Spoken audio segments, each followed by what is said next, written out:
बिस्मिल्लाहिर्रहमानिर्रहीम। अस्सलामुअलैकुम स्टूडेंट्स हम BSN 4th सेमेस्टर के सब्जेक्ट डेवलपमेंटल साइकोलॉजी पढ़ रहे हैं। डेवलपमेंटल साइकोलॉजी में हमने इसके कुछ यूनिट्स पढ़ लिए जो कि हमारे चैनल के प्लेलिस्ट में मौजूद है और उनका लिंक आप लोगों को इस वीडियो लेक्चर के डिस्क्रिप्शन के एंड में मिल जाएगी, वहाँ से आप स्टडी कर सकते हैं। आज का हमारा जो वीडियो लेक्चर है ये डेवलपमेंटल साइकोलॉजी के यूनिट 3 पे है, यूनिट 3 इन्फेंसी।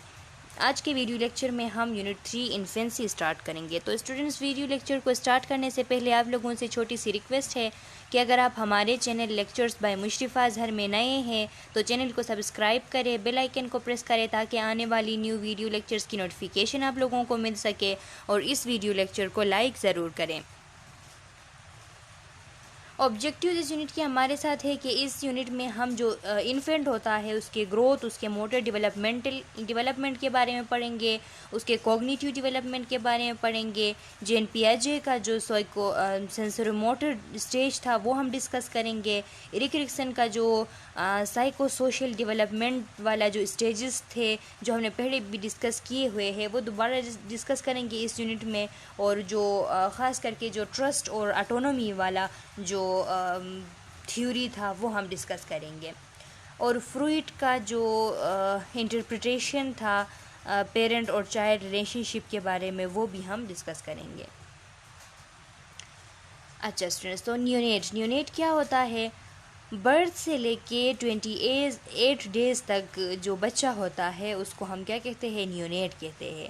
लिखा है ए न्यूबॉर्न और neonate is a child under 28 days of age की जो 28 डेज़ होती है उस दौरान हम एक बच्चा जो होता है उसको न्यूबॉर्न या उसको हम नियोनेट कहते हैं।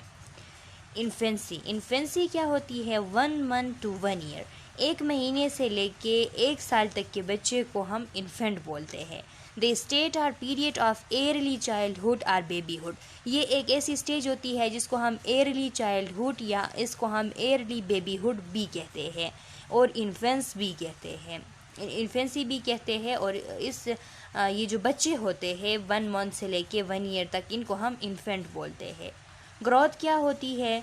तो लिखा है the process of increasing in physical size of an object or a living being, कोई ऑब्जेक्ट हो या कोई लिविंग बीइंग हो उसका जो फिजिकल साइज़ है उसके इंक्रीज़ होने के प्रोसेस को, कि किसी प्रोसेस के थ्रू अगर एक लिविंग बीइंग का फिजिकल साइज़ इंक्रीज़ होता है तो इसको हम ग्रोथ कहते हैं। डेवलपमेंट क्या है? Development is taken to mean and important in the level of functioning. अब डेवलपमेंट को इम्पोर्टेंट किस हिसाब से दिया जाता है? फंक्शन के हिसाब से दिया जाता है। जहाँ तक ग्रोथ की बात है तो ग्रोथ में हम फिज़िकल साइज़ को देखते हैं, लेकिन डेवलपमेंट की जब हम बात करते हैं तब हम फंक्शन पे ज़्यादा फोकस करते हैं। Development mean a kind of improvement in condition of health, यानी डेवलपमेंट को हम इस तरह भी डिफ़ाइन कर सकते हैं कि डेवलपमेंट का मतलब ये है कि जो हेल्थ कंडीशन है एक बच्चे की उसमें जो इम्प्रूवमेंट आती है, उसके बॉडी के जो चीज़ें हैं उनकी नशोनुमा होती है अंदर से, जिसकी वजह से उनकी फंक्शन जो है वो अच्छे से अच्छी होती जाती है। तो इस कंडीशन को हम कहते हैं development. Growth and motor development. अब ग्रोथ और मोटर डेवलपमेंट क्या है? Infant need to learn how to move and to use their body to perform various task. जो इन्फेंट होते हैं वो ये सीखते हैं कि अपने बॉडी को किस तरीके से मूव करे, कि मतलब किस तरीके से मूव करके हम मुख्तलिफ़ किस्म के टास्क जो है वो कर सकते हैं। तो वो वेरियस टास्क परफॉर्म करने के लिए अपने बॉडी को मुख्तलिफ़ डायरेक्शन में मूवमेंट देते हैं। इसको हम कहते हैं मोटर डेवलपमेंट। मोटर डेवलपमेंट क्या होती है? दोबारा सुने कि एक बच्चा जो होता है, एक इन्फेंट जो होता है वो मुख्तलिफ़ किस्म के टास्क करने के लिए अपने बॉडी को जो मूवमेंट देता है इसको हम कहते हैं motor development. Initially babies movement are simply uncontrolled, शुरू में जो बेबीज़ होते हैं इन्फेंसी में तो उनके जो मूवमेंट्स होते हैं वो उनके कंट्रोल में नहीं होते। Reflexive movement they are born with, उनके जो मूवमेंट होते हैं वो रिफ्लेक्सिव मूवमेंट कहलाते हैं, जिनके साथ वो पैदा हुए थे तो पैदाइश से ही उनमें जो मूवमेंट्स मौजूद होती है उनको हम रिफ्लेक्सिव मूवमेंट कहते हैं। इसके अलावा उनका कोई बॉडी मूवमेंट उनके कंट्रोल में नहीं होता। Over time they learn to move their body part voluntarily. लेकिन वक्त के साथ साथ वो ये सीख जाते हैं कि अपने बॉडी पार्ट्स को कंट्रोल के हिसाब से उन पे बॉडी पार्ट्स पे कंट्रोल करके मूवमेंट किस तरीके से किया जाए। To perform both gross and fine motor skills. कोई भी लार्ज ग्रॉस यानी लार्ज कोई मोटर स्किल हो या फिर कोई fine mean small motor skill हो, कोई भी मोटर स्किल परफॉर्म करने के लिए अपने बॉडी को अपने बॉडी पे बॉडी पार्ट्स पे कंट्रोल रख के किस तरह मूवमेंट किया जाए, अपने बॉडी मूवमेंट्स को कंट्रोल किस तरीके से किया जाए, ये वक्त के साथ साथ बच्चे सीख जाते हैं। रिफ्लेक्सेस। अब रिफ्लेक्सेस जो होते हैं इनके टाइप्स कितने हैं? तो रिफ्लेक्सेस में 4 टाइप्स हैं मेन टाइप्स, जिसमें सुपरफिशियल रिफ्लेक्सेस है, डीप रिफ्लेक्सेस है, सर्वाइवल रिफ्लेक्सेस है और प्रिमिटिव रिफ्लेक्सेस है। ये जो हमारे साथ सर्वाइवल जो रिफ्लेक्सेस होते हैं ये प्रिमिटिव में आते हैं, यानी सर्वाइवल के जितने भी रिफ्लेक्सेस है वो सर्वाइवल रिफ्लेक्सेस का मतलब ये है कि ऐसे रिफ्लेक्सेस जिसकी वजह से एक बच्चे की लाइफ जो है वो मेंटेन रहती है, ऐसे रिफ्लेक्सेस को हम सर्वाइवल रिफ्लेक्सेस कहते हैं। तो ये जो सर्वाइवल रिफ्लेक्सेस होती है ये पैदाइश से ही बच्चे में मौजूद होती है, इसीलिए हम कह सकते हैं कि सर्वाइवल रिफ्लेक्सेस भी प्रिमिटिव रिफ्लेक्सेस के अंदर आते हैं। लेकिन ये बहुत ज़्यादा ज़रूरी होते हैं बच्चे की लाइफ को मेंटेन करने के लिए, इनके अलावा बच्चा ज़िंदा नहीं रह सकता, तो इसलिए इनको इसकी इंपॉर्टेंस की वजह से प्रिमिटिव से अलग किया गया है। और प्रिमिटिव रिफ्लेक्सेस वो रिफ्लेक्सेस के जो पैदाइश से बच्चे में मौजूद होते हैं, ज़िंदगी के शुरू में जो मौजूद होते हैं और फिर वक्त के साथ वो जो है ख़त्म हो जाते हैं, ऐसे रिफ्लेक्सेस को हम प्रिमिटिव रिफ्लेक्सेस कहते हैं। सुपरफिशियल रिफ्लेक्सेस क्या है? तो सुपरफिशियल रिफ्लेक्सेस और डीप रिफ्लेक्सेस स्टूडेंट्स ये ऐसा है कि दोनों में मसल्स की मूवमेंट होती है, लेकिन सुपरफिशियल रिफ्लेक्सेस में इतना ज़्यादा मसल की मूवमेंट नहीं होती जितना कि डीप रिफ्लेक्सेस में होता है। फॉर एग्ज़ाम्पल सुपरफिशियल रिफ्लेक्सेस की अगर हम बात करें तो जो एब्डोमिनल रिफ्लेक्स होता है और जो प्लेंटर रिस्पॉन्स होती है एडल्ट में, इनको हम कहते हैं सुपरफिशियल रिफ्लेक्सेस। अब फॉर एग्ज़ाम्पल आपने किसी पेशेंट को लेटाया हुआ है सुपाइन पोजीशन में और आप किसी चीज़ से पेशेंट के पेट का कोई भी हिस्सा हो उसको स्ट्रक कर रहे हो, उसको टच कर रहे हो, तो फिर वहाँ के जो सुपरफिशियल मसल्स है और स्किन है वो एकदम से जो है वो कंट्रैक्ट हो जाएगा, तो इसको हम कहते हैं एब्डोमिनल रिफ्लेक्स। तो ये जो एब्डोमिनल रिफ्लेक्स होती है ये सुपरफिशियल रिफ्लेक्स में आती है। इसके अलावा जो प्लेंटर रिस्पॉन्स होती है, फॉर एग्ज़ाम्पल किसी भी एडल्ट का आप प्लेंटर जो पाँव का प्लेंटर होता है वहाँ पे आप बॉटम से ऊपर की तरफ अपनी उंगली ले आओगे तो उसके जो उंगलियाँ हैं वो उसकी फ्लेक्शन होगी, इसको हम प्लेंटर फ्लेक्शन भी कहते हैं। जो उंगलियाँ हैं वो नीचे की तरफ जाएंगी, यानी ओवरऑल जो है प्लेंटर फ्लेक्शन होगा, इसको हम कहते हैं प्लेंटर रिस्पॉन्स या प्लेंटर फ्लेक्शन। तो ये भी सुपरफिशियल रिफ्लेक्स में आता है। अब अगर डीप रिफ्लेक्सेस की बात करें तो फॉर एग्ज़ाम्पल जो नी जर्ग है, अगर हम नी मूवमेंट को देखते हैं तो अगर यहाँ इस तरह करते हैं कि लेग पे हम जो है वो किसी चीज़ से स्ट्रक करते हैं तो ज़ोर से जो है नी जर्क हो जाती है, नी पेशेंट जो है अपना उठा लेता है, इसको हम कहते हैं कि ये डीप रिफ्लेक्स है। एंकल जर्क को भी हम डीप रिफ्लेक्स कहते हैं। और जो जा की मूवमेंट होती है, जा की जो रिफ्लेक्स होती है उसको भी हम डीप रिफ्लेक्सेस कहते हैं। अब इसके अलावा जो हमारे साथ सर्वाइवल है इसका मैंने आप लोगों को बताया और प्रिमिटिव का। अब सर्वाइवल देखें, सर्वाइवल में कौन कौन सी चीज़ें आती है? तो जो ब्रीथिंग है, अब ब्रीथिंग जो है वो प्रिमिटिव में भी आती है क्योंकि ये पैदाइश से ही बच्चे में मौजूद होती है, इसलिए प्रिमिटिव में भी आती है और बच्चे के ज़िंदा रहने के लिए मस्ट है। इसके अलावा बच्चा ज़िंदा नहीं रह सकता, इसीलिए सर्वाइवल रिफ्लेक्सेस में इसको इंक्लूड किया गया है। इसके अलावा रूटिंग है। रूटिंग किसे कहते हैं? जब आप लोग जो है, आप लोगों ने कभी देखा भी होगा, आप लोग चेक कर ले, अब अगर कोई इन्फेंट देख ले, आप लोगों के घरों में होंगे, आप चेक कर ले कि कोई भी इन्फेंट जो है उसके चीक्स पे अगर आप टच करोगे या उसके माउथ के साइड पे आप टच करोगे तो फिर वो बच्चा जो है जिस साइड पे आप टच करोगे उस साइड पे अपना हेड जो है, हेड की मूवमेंट उस साइड पे करेगा और वो कोशिश करेगा आप जिस उंगली से वहाँ पे टच कर रहे हो उसके माउथ के साइड पे उस उंगली को सक करने की वो कोशिश करेगा और उस कोशिश में अपना सर आप जिस एरिया पे टच कर रहे हो उस एरिया की तरफ मोड़ देगा। तो इस सर के मोड़ने को कहते हैं हम रूटिंग रिफ्लेक्स, कि वो फीडिंग के कोशिश में अपने आप को फीड करवाने के, सकिंग के कोशिश में आपके हाथ के टच करने से अपना हेड जो है उस तरफ कर लेता है और मुंह भी थोड़ा जो है वो खोल लेता है। तो इसको हम कहते हैं रूटिंग रिफ्लेक्स। तो ये उसके लिए रूटिंग रिफ्लेक्स जो है ये सर्वाइवल के लिए मस्ट है। अगर रूटिंग रिफ्लेक्स ना होती तो बच्चा जो है वो सकिंग करने की कोशिश ही नहीं करता, और सकिंग करने की कोशिश नहीं करता तो वो सकिंग नहीं करता। अगर वो सकिंग नहीं करता तो फिर वो उसके पेट में कुछ भी नहीं जाता, खुराक कुछ भी नहीं जाता तो वो मर जाता। तो इसीलिए ये जो है सर्वाइवल रिफ्लेक्सेस में मौजूद है रूटिंग। इसके अलावा सकिंग है। सकिंग इस तरह है कि अगर आप कोई भी अपना उंगली हो या कोई भी चीज़ जो है पेशेंट के माउथ के अंदर, जो उसका माउथ का फर्स्ट हिस्सा होता है उसके अंदर आप ले जाए और टंग का जो टिप होता है उसके साथ आप टच करें तो फिर वो उसको सक करने लगता है, चाहे वो जो भी हो, ब्रेस्ट फीडिंग के दौरान निपल हो या फिर जो है वो कोई भी चीज़ हो, तो फिर उसको वो जो है सकिंग उसकी स्टार्ट कर लेता है। तो ये भी ज़िंदा रहने के लिए ज़रूरी है बच्चे के लिए कि वो सकिंग करे। तो इसीलिए ये सर्वाइवल रिफ्लेक्सेस में आता है। और इसके अलावा प्यूपिलरी जो रिफ्लेक्सेस है ये भी सर्वाइवल के लिए ज़रूरी है। प्यूपिलरी रिफ्लेक्स का मतलब ये है कि जो प्यूपिल की कंट्रक्शन और उसकी जो डायलेशन होती है, कि कोई जब लाइट बहुत ज़्यादा आ जाता है आइज़ पे तो फिर प्यूपिल कंट्रक्ट हो जाता है ताकि कम अमाउंट में लाइट अंदर चला जाए और वो लार्ज अमाउंट ऑफ लाइट से जो आइज़ के सेल है उनकी प्रोटेक्शन करती है।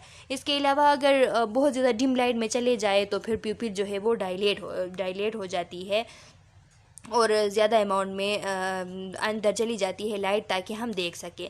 तो ये बच्चों में मौजूद होती है, उनकी सर्वाइवल की ज़रूरी होती है। अगर उनकी प्यूपिल कंट्रैक्ट ना हो रही है तो इसका मतलब ये है कि उनका जो न्यूरोलॉजिकल सिस्टम है उसमें प्रॉब्लम है, और अगर न्यूरोलॉजिकल में प्रॉब्लम है तो उनके सर्वाइवल के लिए ये ख़तरा है। इस वजह से ये सर्वाइवल रिफ्लेक्सेस में इंक्लूड हैं। अब प्रिमिटिव रिफ्लेक्सेस देख ले स्टूडेंट्स। प्रिमिटिव रिफ्लेक्सेस होते क्या है? ये ऐसे रिफ्लेक्सेस है जो कि बेबी के पैदाइश से ही उनमें मौजूद होते हैं और कुछ वक्त बाद, कुछ टाइम पीरियड बाद वो ख़त्म हो जाते हैं, चले जाते हैं। अगर बच्चा बड़ा होता जाता है तो ये ख़त्म होते जाते हैं। इनको हम कहते हैं primitive reflexes. Primitive reflexes disappear as the neurological system mature. जब न्यूरोलॉजिकल सिस्टम मैच्योर हो जाता है तो फिर प्रिमिटिव रिफ्लेक्सेस डिसअपीयर हो जाते हैं। अब प्रिमिटिव रिफ्लेक्सेस में कौन कौन से हैं? सबसे पहला है मोरो रिफ्लेक्स, इसको हम कहते हैं, या इसको कभी कभार स्टार्टल रिफ्लेक्स भी कहा जाता है। अच्छा स्टूडेंट, स्टार्टल का क्या मतलब है? स्टार्टल का मतलब है चौंका देना। चौंका देने को हम कहते हैं स्टार्टल। तो ये मोरो रिफ्लेक्स जो है ये एक ऐसी रिफ्लेक्स है जिसमें अगर बच्चा जो है वो कोई सडन लाउड नॉइज़ उसको सुनाई दे या फिर जो है अनएक्सपेक्टेड मूवमेंट आप इन्फेंट की करे तो फिर वो क्या करता है, वो बच्चा जो है वो चौंक जाता है। इस वजह से इसको हम स्टार्टल रिफ्लेक्स कहते हैं। तो जब आप किसी भी इन्फेंट को कोई वॉइस सुनाते हो, लाउड वॉइस सुनाते हो, या फिर वो आपके गोद में सोया है, आप उसको बिस्तर पे सुलाने ले जा रहे हो, यानी उस बच्चे को, उस इन्फेंट को ये एक्सपेक्ट नहीं थी कि आप इस तरह उसकी मूवमेंट चेंज करोगे। वो आपके गोद में सोया था, आपने क्या किया, उसे जो है बिस्तर पे सुला दिया, तो ये उसके मूवमेंट में सडन अनएक्सपेक्टेड चेंज होती है। तो इसको देख के वो क्या करता है, इसके रिस्पॉन्स में वो अपने आर्म्स जो है उसकी बैक मूवमेंट करते हैं और पल्म जो है उसको इस तरह पल्म को अपने उठाते हैं, यानी पल्म अप्स उसके जो आर्म्स है उसकी बैकवर्ड अपने आर्म्स को ले जाते हैं और पल्म्स जो है उनको ऊपर की तरफ उठाते हैं। तो कुछ मुद्दत के लिए इस तरह करते हैं और फिर रोने भी लग जाते हैं। इसको कहते हैं मोरो रिफ्लेक्स या स्टार्टल रिफ्लेक्स। रोना मस्ट नहीं है, कोई बच्चे नहीं भी रो सकते हैं, लेकिन ज़्यादातर बच्चे जो है इस रिफ्लेक्स करने के बाद हाथ हाथ पहले पीछे की तरफ ले जाते हैं, पल्म जो है वो ऊपर करके उठा देते हैं, इस तरह हाथ को पीछे करते हैं और पीछे करने के बाद वो फिर रोने लग जाते हैं। तो इसको कहते हैं मोरो या स्टार्टल रिफ्लेक्स।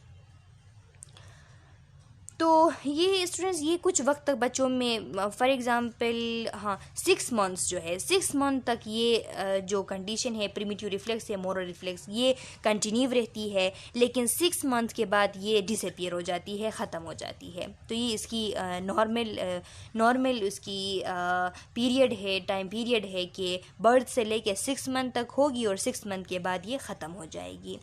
इसके बाद है Palmer grasp reflex. Palmer grasp reflex किसे कहते हैं? आप लोगों ने नोट किया होगा, जब आप कोई चीज़ या अपना हाथ या अपनी उंगली इन्फेंट जो बच्चा होता है उसके हाथ में दे दे तो वो इस तरह हाथ बंद कर लेता है। जो भी चीज़ आप कोई मार्कर दे दे, अपना उंगली दे दे, कोई भी चीज़ एक इन्फेंट के हाथ में रखे तो वो हाथ बंद कर लेता है।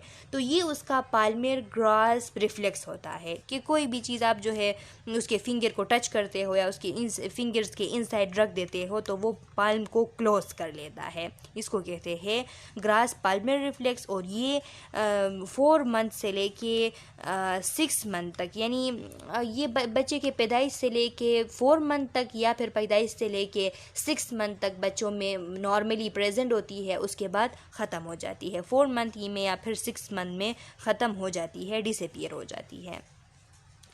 इसके अलावा प्लेंटर ग्रास्प रिफ्लेक्स, इसको प्लेंटर रिफ्लेक्स या प्लेंटर ग्रास्प रिफ्लेक्स कहा जाता है।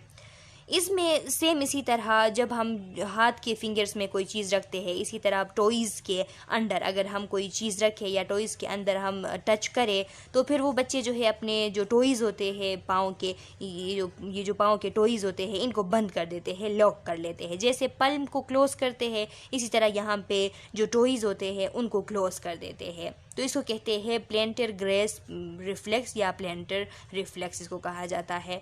और ये जो है पैदाइश से लेके 9 मंथ तक ये मौजूद होती है बच्चों में और 9 मंथ जो है उसके बाद ये ख़त्म हो जाती है। इसके अलावा बेबिनिस्की रिफ्लेक्स है। ये जो बेबिनिस्की रिफ्लेक्स है स्टूडेंट्स, ये एक ऐसी रिफ्लेक्स है जो कि आप किसी भी इन्फेंट को अगर उसके फुट को, यानी जो प्लेंटर हिस्सा होता है फुट का, उसको ऊपर की तरफ करे, अपवर्ड की तरफ करे और फिर आप बॉटम से अपना हाथ या कोई भी चीज़ बॉटम से उसको टच करते आए, उसके हील से स्टार्ट करे, यानी ये जो फुट का बॉटम होता है हील साइड, इससे स्टार्ट करे और अपवर्ड जाए। तो आप जब अपवर्ड चले जाते हो, बिग टोई पे पहुंच जाते हो, तो वो बच्चा जो है वो क्या करता है, जो बिग टोई होता है उसकी डोर्सिफ्लेक्शन करता है, उसको डोर्सम की तरफ फ्लेक्स करता है, जो पाँव का डोर्सम होता है उसकी तरफ फ्लेक्स करता है। और फिर जो बाकी के जो टॉयज़ होते हैं 4 टॉयज़, उनको या तो वो स्प्रेड कर लेता है, इस तरह फैला देता है, या फिर जो है उनको फैन कर लेता है, नीचे की तरफ ले जाता है, या फिर उनको फैला देता है। लेकिन जो उसका टोई है, बिग टोई को वो डोर्सिफ्लेक्स करता है, डोर्सम की तरफ फ्लेक्स करता है। तो इसको कहते हैं बिबिनिस्काई या बिबिनिस्की रिफ्लेक्स। तो ये 1 साल तक बच्चों में मौजूद होता है, पूरे इन्फेंसी में 1 साल तक बच्चों में मौजूद होता है। उसके बाद जो है 1 साल के बाद ये ख़त्म हो जाती है। इसके अलावा है स्टेपिंग का रिफ्लेक्स इस तरह है स्टूडेंट्स के, अभी एक इन्फेंट है, उसको अगर आप जो है उठा दो अपने हाथों से, उसको सपोर्ट करके उसको उठा दो और उसको होल्ड करो, अपराइट होल्ड करो उसके लेग के साथ, तो फिर उसके लेग जब सरफेस के साथ, ज़मीन के साथ टच होंगे किसी भी चीज़ के, फॉर एग्जांपल बेड में है तो बेड के साथ टच होंगे, तो वो इन्फेंट जो है वो अपने जो लेग्स है उनको आगे की तरफ मूवमेंट देगा, वो कोई चलने की स्टेप जो है वो स्टार्ट करने की कोशिश करेगा, वो वॉकिंग करने की कोशिश करेगा। अगर आप उसको दोनों हाथों से पकड़ के उसको अपराइट होल्ड करो तो फिर उसके पाँव ज़मीन को या किसी बिस्तर के ऊपर जब टच होंगे तो वो आगे जो है स्टेप लेगा, वो वॉक करने के लिए मूव करने की कोशिश करेगा। इसको कहते हैं स्टेप रिफ्लेक्स या फिर स्टेपिंग। इसके बाद स्नाउट रिफ्लेक्स है।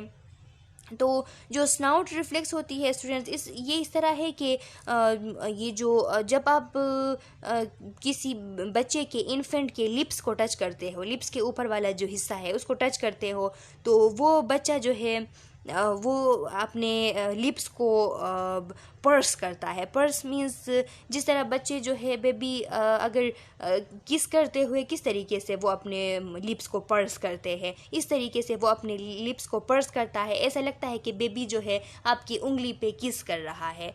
तो इसको कहते हैं बेबी स्नाउट रिफ्लेक्स। और ये बेबी स्नाउट रिफ्लेक्स भी जो है 6-7 माह तक कहा जाता है कि ये नॉर्मली बच्चों में प्रेजेंट होता है, उसके बाद जो है ये डिसअपीयर हो जाती है।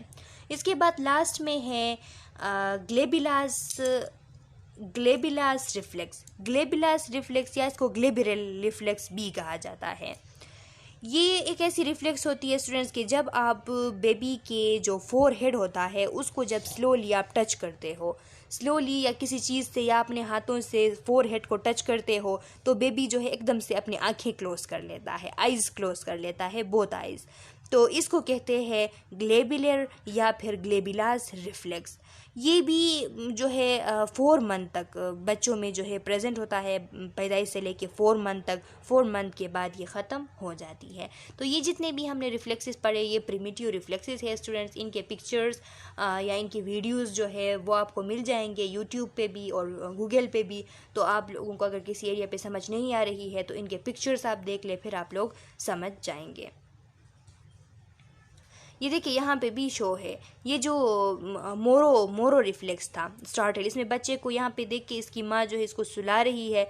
सुलाने के लिए इसको जब नीचे बिस्तर की तरफ ले जा रही है तो फिर ये बच्चा जो है सडन मूवमेंट के रिस्पॉन्स में ये रिफ्लेक्स एक्शन शो कर रहा है कि हाथ इस तरह वो उठा देता है। पाल्म को देखिए इस बच्चे के जो पाल्म है वो किस तरीके से पाल्म जो है इसके बिल्कुल जो है ऊपर की तरफ जा रहे हैं।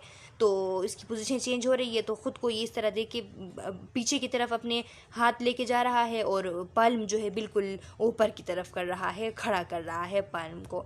तो इसको कहते हैं स्टार्टल या मोरो रिफ्लेक्स। अब यहाँ पे स्टेपिंग आप देख सकते हैं, ये स्टेपिंग है। स्टेपिंग रिफ्लेक्स जो है बच्चा स्टार्ट कर रहा है। आप इस तरह इसको हैंग करते हो तो ये आगे की तरफ जो है स्टेप रखता है, वॉक करने की स्टेप ये रखता है। इसको हम कहते हैं स्टेपिंग रिफ्लेक्स या स्टेप रिफ्लेक्स। अब ये पाल्मर जो रिफ्लेक्स है जिसे हम पाल्मर ग्रास्प रिफ्लेक्स कहते हैं कि आप यहाँ देखिए ये बंदा जो है ये अपनी उंगली इसके हाथ में रख रहा है, तो इसके जो उंगलियां हैं फिंगर्स है बच्चे के वो बंद हो रहे हैं, तो इसको कहते हैं पाल्मर रिफ्लेक्स। अब यहाँ पे बिबिनिस्काई और प्लेंटर रिफ्लेक्स आप लोगों को दिखाया गया है। ये देखिए ये नॉर्मल प्लेंटर रिफ्लेक्स एडल्ट्स में नॉर्मल जो प्लेंटर रिफ्लेक्स होती है वो इस तरह होती है कि जब आप नीचे से ऊपर की तरफ जा रहे होते हो तो ये जितने भी उंगलियां हैं इसके बाव डाउन होते हैं, यानी नीचे की तरफ झुक जाते हैं और प्लेंटर फ्लेक्शन होता है। इसको हम कहते हैं कि ये प्लेंटर रिफ्लेक्स है। और ये हम कहते हैं कि जो हमारे साथ सुपरफिशियल रिफ्लेक्सेस है उसमें आता है। अब यहाँ पे बच्चों में क्या होता है, बच्चों में बेबिनास्काई या बेबिनास की साइन जिसे हम कहते हैं, इसको या एक्सटेंसर प्लेंटर रिफ्लेक्स भी कहते हैं। इसमें जब हम नीचे से ऊपर की तरफ चले जाते हैं तो फिर ये जो 4 उंगलियां हैं इनकी फेनिंग हो जाती है। फेनिंग मीन्स कि ये नीचे की तरफ आते हैं या फिर ये स्प्रेड हो जाते हैं, अलग अलग हो जाते हैं। लेकिन ये वाला जो इसका बिग टोई है ये बैकवर्ड चला जाता है, डोर्सीफ्लेक्शन, इसकी डोर्सीफ्लेक्शन हो जाती है।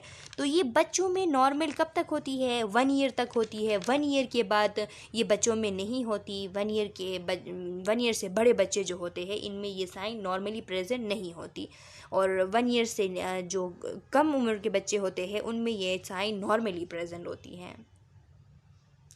अच्छा स्टूडेंट्स, अब यहाँ पे आप देख ले, यहाँ पे जो बच्चे हैं उनके कुछ साइंस दिखाए गए हैं मेजर साइंस के। 0 मंथ का जो बच्चा होता है उसका इस तरह पोस्चर होता है, ज़्यादातर वो इस पोजीशन में रहता है। अगर 1 मंथ हो गया तो वो अपनी चिन जो है इसको उठाता है, चिन अप करता है। 2 मंथ का जो बच्चा है वो चेस्ट को जो है अप करता है, अपने चेस्ट को उठाता है। 3 मंथ का बच्चा जो है वो तो इस तरह होता है कि ख़ुद को घसीट के वो चीज़ों तक पहुँच जाता है। वो रीच एंड मिस का मतलब है कि जो चीज़ उसके जहन में आती है उन तक पहुंच जाता है। 4 मंथ का जो बच्चा होता है उसको अगर सपोर्ट दिया जाए तो वो बैठ सकता है। 5 मंथ का बच्चा जो है वो लेप एंड ग्रेस्प ऑब्जेक्ट, वो जो है उसको आरामदेह अगर कोई चीज़ मिले, यानी उसे ऐसा लगे कि मैं बिल्कुल जो है महफूज हो, कोई सेफ़ जगह उसको मिले। लेप ग्रेस्प ऑब्जेक्ट का मतलब है कोई महफूज ऑब्जेक्ट, कोई जो है सेफ ऑब्जेक्ट उसको मिले और उसके लिए कंफर्टेबल हो, तो उसमें वो बैठ सकता है। 6 मंथ का जो बच्चा होता है वो हाई चेयर्स पे भी बैठ सकता है, लेकिन उसके लिए कोई ऑब्जेक्ट जो है वो इसको ग्रेस्प करे, वो उसको पकड़ा देना है कि, और उस देखिए यहाँ पे ये चेयर भी इसको सपोर्ट दे रही है, सामने से नीचे से भी इसके पाँव के रखने के लिए, और साइड में भी एक ऐसी चीज़ है कि जिसको वो उसने पकड़ा हुआ है, यानी ताकि वो गिरे ना। तो इस तरह उसको सपोर्टिंग की ज़रूरत होती है 6 मंथ में भी, लेकिन हाई चेयर पे बैठ सकता है। इस तरह बिल्कुल नीचे की तरह नहीं, ज़मीन पर नहीं, बल्कि हाई चेयर्स पर 6 मंथ का बच्चा बैठ सकता है। 7 मंथ जब होती है तो 7 मंथ में बच्चा जो है एलोन बैठने लगता है, ख़ुद से जो है वो सिट करता है, अब उसको सपोर्ट की ज़रूरत नहीं होती। 8 मंथ का जो बच्चा होता है वो हेल्प के थ्रू खड़ा हो सकता है, उसको अगर हेल्प दिया जाए तो वो खड़ा हो सकता है। 9 मंथ का जो बच्चा होता है वो किसी फर्नीचर को छू के, फर्नीचर के हेल्प से वो खड़ा हो सकता है। 10 मंथ का जो बच्चा होता है वो क्रीपिंग करता है। क्रीपिंग मीन्स के वो जो रेंगना होता है ना, रेंगने को हम क्रीपिंग कहते हैं, तो क्रीप कर सकता है। 11 मंथ का जो बच्चा होता है उसको अगर सपोर्ट दिया जाए तो वो वॉक कर सकता है, उसका अगर हाथ पकड़ा जाए, उसको लीड किया जाए, उसको बताया जाए, हाथ पकड़ के उसको लीड किया जाए, तो वो आपके जो है बातों पे चल सकता है अगर आप उसको बता दें। 12 मंथ का जो बच्चा होता है वो किसी स्टैंड फर्नीचर, वो उठता है फर्नीचर के ज़रिए और फर्नीचर को पुल करने की कोशिश करता है, यानी किसी भी फर्नीचर को वो जो है पुल करके उसके साथ इस तरह वो उठ जाता है। इसके अलावा 13 मंथ का जो बच्चा होता है वो जो स्टेयर्स होते हैं उस पे स्टेपिंग करना सीख जाता है, स्टेयर्स से ऊपर जो है वो सीढ़ियों से ऊपर निकल जाता है। और 14 मंथ का जो बच्चा होता है वो एलोनली अपने आप से खड़ा हो सकता है। और 15 मंथ का जो बच्चा होता है वो ख़ुद से एलोन चल सकता है। तो ये कुछ जो है बच्चों के साइंस है उनके ख़ास एज से रिलेटेड, तो ये चीज़ें आपने याद करनी है। अच्छा स्टूडेंट्स, अब है कोग्निटिव डेवलपमेंट। कोग्निटिव डेवलपमेंट क्या होती है? तो लिखा है babies are not only growing physically during the first 2 years of life. Babies जो होते हैं अपने ये जो इनिशियल 2 years होते हैं ज़िंदगी के, इसमें वो सिर्फ फिज़िकली ग्रो नहीं करते बट आल्सो कोग्निटिवली, मेंटली, वो जो है कोग्निटिवली भी यानी मेंटली भी वो ग्रो करते हैं। इन 2 सालों में जिस तरह वो फिज़िकली बड़ा होते हैं इसी तरह वो मेंटली भी, कोग्निटिवली भी उनकी ग्रोथ होती है। Every day while they interact with and learn about their environment, they are creating new connection and pathway between nerve cell both within their brains and between their brains and body।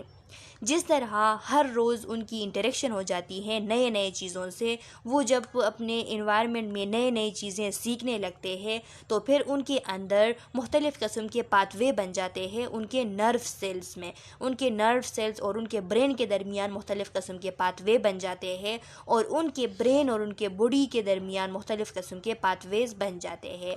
While physical growth and change is easily observed and measured in a precise terms such as in inches and pound, लेकिन इनकी जो physical growth होती है इनको हम आसानी से observe और मेयर कर सकते हैं, जिस तरह यानी हम उसे नाप सकते हैं, इंच में हम नाप सकते हैं। उनकी प्रिसाइज टर्म मीन्स के उनकी एग्जैक्ट हम उनको मेयर कर सकते हैं।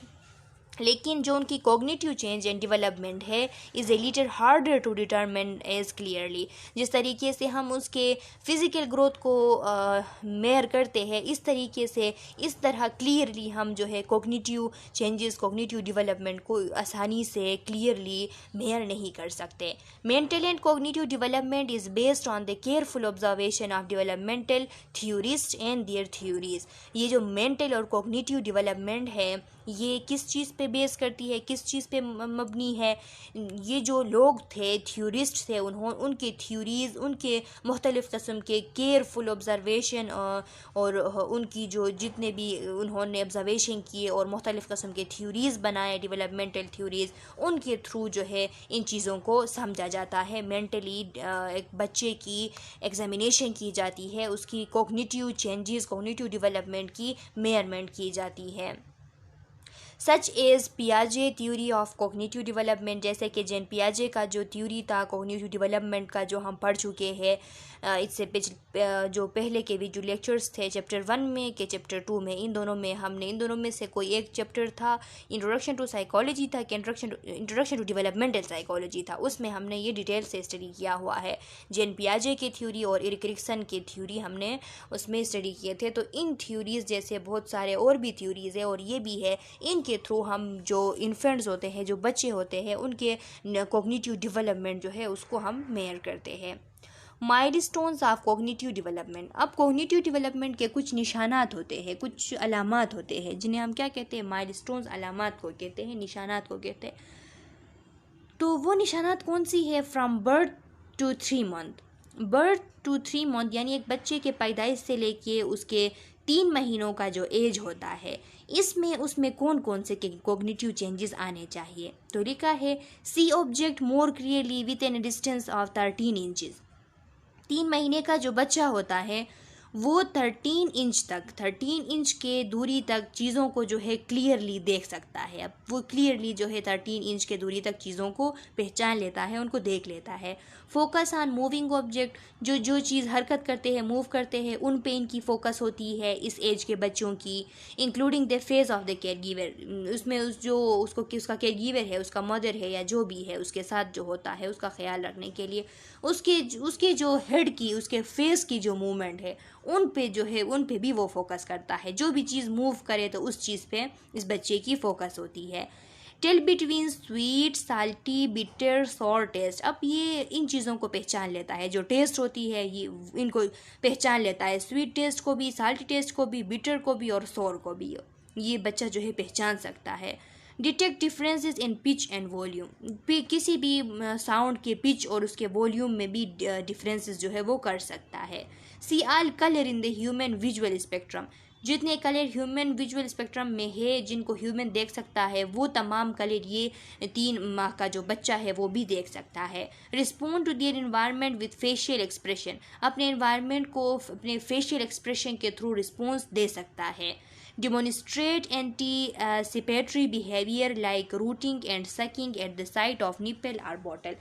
अब ये बच्चा जो है वो मुख्तलिफ़ किस्म के एंटीसिपेटरी बिहेवियर का मतलब ये है कि इससे जो मुतवक्के रवैये होते हैं, यानी जो इस एज के बच्चों से एक्सपेक्टेड बिहेवियर्स होते हैं, वो बिहेवियर्स डिमोनिस्ट्रेट करके दिखाता है। जैसा कि रूटिंग करता है, रूटिंग यानी जब आप उसके फेस पे, चीक्स पे या फिर उसके लिप्स के करीब माउथ पे टच करते हो, माउथ के साइड पे, तो वो जो है अपना हेड उस तरफ करता है और उस चीज़ को सक करने की, जिस हाथ से ये किसी चीज़ से आप टच कर रहे हो तो उसको सक करने की वो कोशिश करता है। इसको कहते हैं रूटिंग और सकिंग के। आप कोई चीज़ जो है वो कोई बोतल हो या फिर बोतल का निपल हो या ब्रेस्ट निपल हो, जो भी उसके टोंग के टिप पे लगा दे तो फिर वो उसको सकिंग जो है एकदम से स्टार्ट कर लेता है। तो ये 3 माह का बच्चा, ये सब जितने भी हमने माइलस्टोन्स पढ़े, ये 3 माह के बच्चों में नॉर्मली प्रेजेंट होने चाहिए।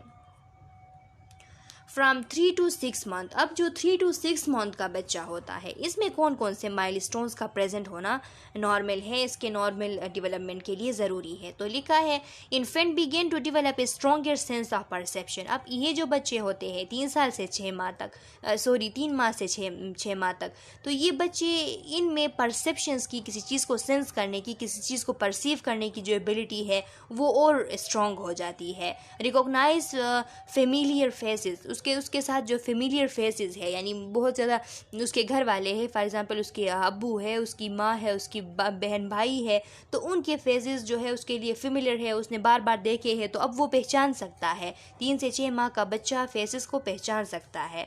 Respond to the facial expression of other people, जो दूसरे लोग होते हैं उनके फेशियल एक्सप्रेशन पे भी वो रिस्पॉन्स दे देते हैं। फॉर एग्जांपल आप किसी 3 माह से 6 माह तक का जो बच्चा होता है, 4 महीने का हो, 5 महीने का हो या 6 महीने का हो, उससे अपने फेस पे गुस्सा करके उसको देखते हो, उसको आप जो है गुस्सा दिलाने की कोशिश करते हो, तो आपके फेशियल एक्सप्रेशन को देख के वो भी अपने फेस पे गुस्सा वाला स्ट्रक्चर ले आता है और आपको रिस्पॉन्स दे देता है अपने फेशियल एक्सप्रेशन से।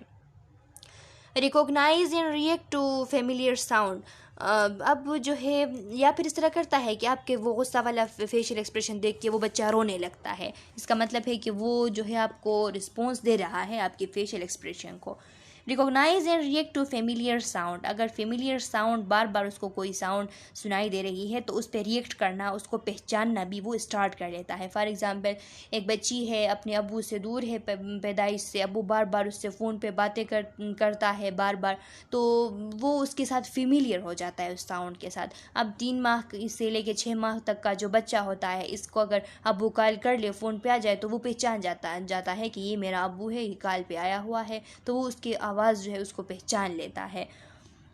इसके अलावा begin to imitate facial expression, और बच्चा जो इसमें नकल उतारना भी स्टार्ट कर लेता है। आप बच्चे के सामने जो भी फेशियल एक्सप्रेशन करते हो वो फिर आपके फेशियल एक्सप्रेशन का नकल उतारना स्टार्ट कर लेता है।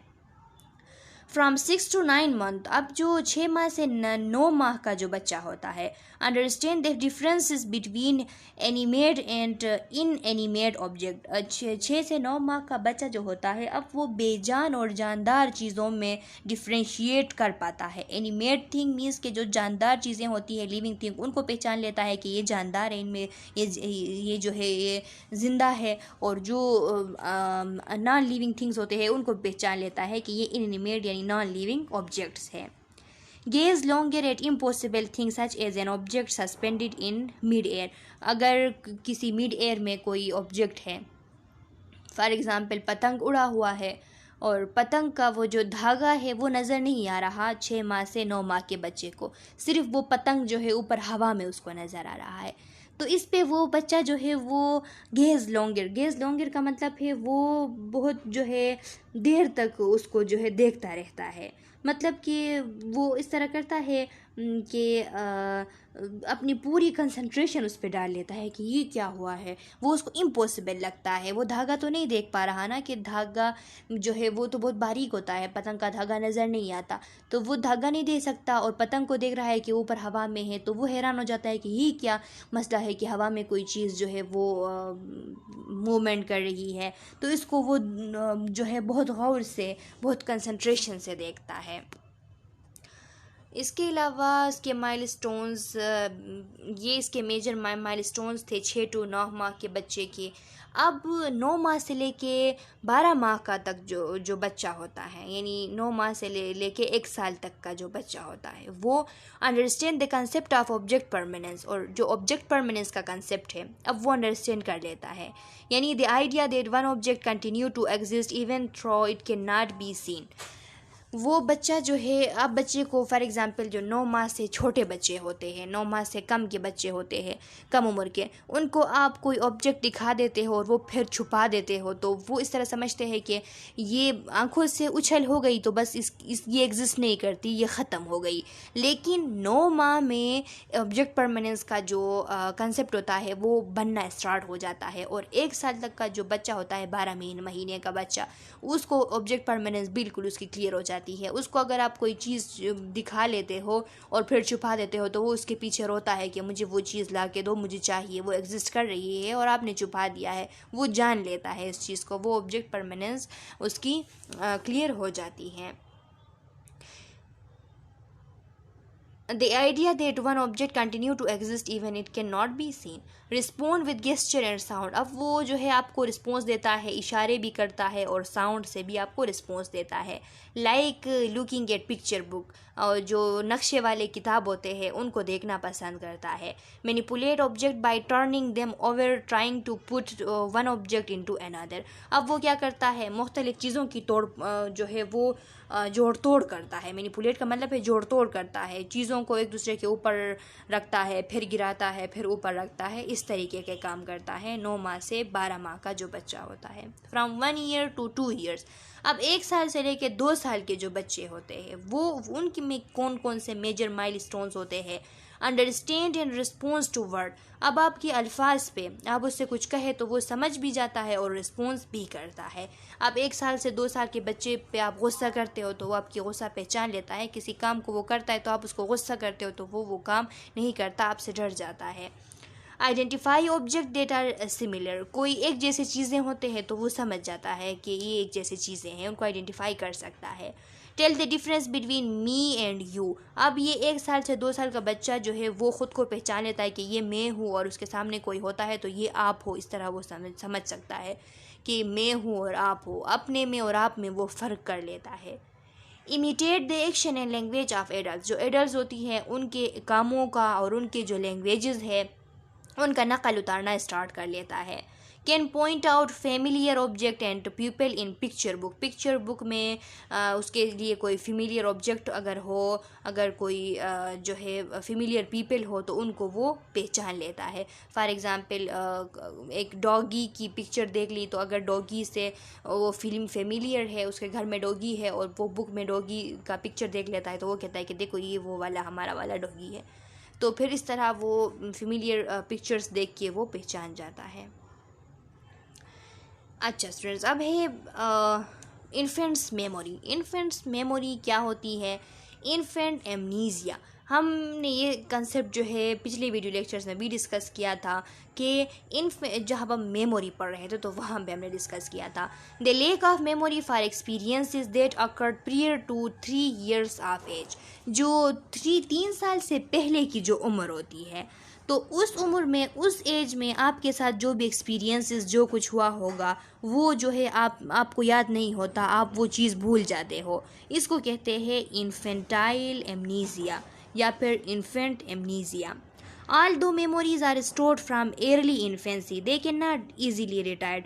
लेकिन ऐसा नहीं है कि मेमोरी होता नहीं है. उस टाइम मेमोरी होता है, स्टोर भी होता है इन्फेंसी में, लेकिन वो जो है आपको आसानी से याद नहीं आता क्योंकि वहाँ पे मेमोरी इतनी डेवलप नहीं हो चुकी होती. इस वजह से early memories are susceptible to be interference from the later event. early memories इस तरह होते हैं, इस तरह माना जाता है कि वो बहुत ससेप्टेबल होते हैं, वो बहुत हसास होते हैं कि आगे जाके उस टाइम जो है मेमोरी सही तरीके से डेवलप नहीं हो चुकी होती. इस वजह से उस टाइम जो चीज़ें आपके साथ जो एक्सपीरियंसेस होते हैं तो आगे जाके लाइफ में जो उनके जैसे दूसरे एक्सपीरियंसेस होते हैं तो वो एक्सपीरियंसेस जब आप याद करते हो, आपके जहन में बैठ जाते हैं तो वो पिछले वाले जो आपके एक्सपीरियंसेस थे उस टाइम आपका माइंड सही से डेवलप नहीं था, मेमोरी डेवलप नहीं थी, तो इस वजह से उनकी इंटरफियरेंस हो जाती है, यानी वो छुप जाते हैं, वो फिर याद नहीं आते.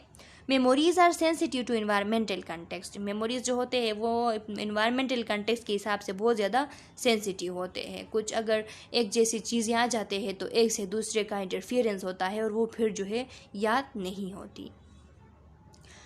Infants intelligence. इन्फेंट इंटेलिजेंस को देखने के लिए, इन्फेंट इंटेलिजेंस को पता करने के लिए दो जो है थ्योरीज थे या फिर हम इनको टेस्ट भी कह सकते हैं. 2 किस्म के टेस्ट थे. एक था डेवलपमेंट कोशिएंट और एक था बेले स्केल्स ऑफ इन्फेंट डेवलपमेंट. ये जो डेवलपमेंटल कोशिएंट था ये आर्नोल्ड गेसेल का एक डेवलप किया हुआ एक टेस्ट था और जो बेले स्केल्स ऑफ इन्फेंट डेवलपमेंट है ये नैन्सी बेले का एक डिस्कवर किया हुआ एक टेस्ट था. Are useful in identifying infant who are significantly behind their peers.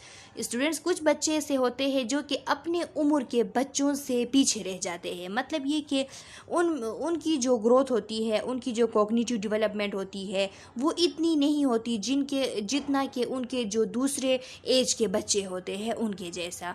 तो इससे इन दो टेस्ट के थ्रू हम पता लगा सकते हैं कि एक बच्चा जो है वो एक नॉर्मल बच्चा जिसमें सारे माइलस्टोन सब कुछ नॉर्मल है, उसकी तरह वो दूसरा बच्चा भी है या नहीं, या वो उससे पीछे है, उसकी जो डेवलपमेंट है वो सिग्निफिकेंटली बिहाइंड है। इस चीज़ का हम पता लगा सकते हैं। तो ये डेवलपमेंट कोशिएंट क्या है? डेवलपमेंट कोशिएंट जो है स्टूडेंट्स, ये आर्नोल्ड गेज़ेल का बनाया हुआ एक टेस्ट था।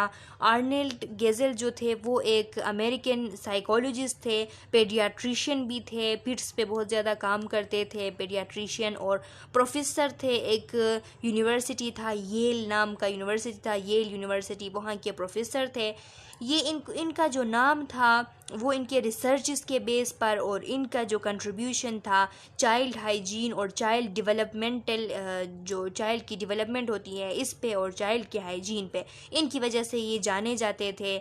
उन्होंने एक टेस्ट बनाया हुआ था जिसमें ये फाइंड आउट किया जाता था कि बच्चा जो है किस तरीके से एक सेट ऑफ टास्क जो है वो कर लेता है एज़ कम्पेयर टू दूसरा जो उसके हम उम्र बच्चे होते हैं उनकी तरह। यानी एक बच्चे को लिया जाता था जिसमें माइलस्टोन बिल्कुल नॉर्मल होते थे, फिर उसके साथ दूसरे बच्चों को कंपेयर करके देखा जाता था कि वो बच्चे भी इस बच्चे की तरह जो है बिल्कुल नॉर्मली अपने जितने भी उसके माइलस्टोन्स वगैरह है, उसकी कॉग्निटिव डेवलपमेंट है वो हो रही है या नहीं। लिखा है an overall development score that relate to performance in 4 areas. ये ओवरऑल एक डेवलपमेंटल स्कोर दी गई थी जिसमें 4 एरियाज़ में परफॉर्मेंस देखी जा रही थी। कौन कौन से? फर्स्ट वन मोटर स्किल, इसमें मोटर स्किल देखे जा रहे थे जिसमें बच्चे की वो बैलेंस को मेंटेन कर पा रहा है या नहीं, वो बैठ सकता है या नहीं, ये देखते थे। लैंग्वेज के यूज़ को देखते थे,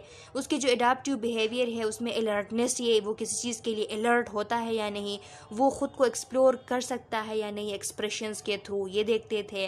पर्सनल सोशल, यानी वो अपने पर्सनल और सोशली वो किस तरह है, वो फीडिंग मांग सकता है या नहीं, अपने आप की फीडिंग करा सकता है या नहीं, वो अपने आप की जो ड्रेसिंग है वो करा सकता है या नहीं।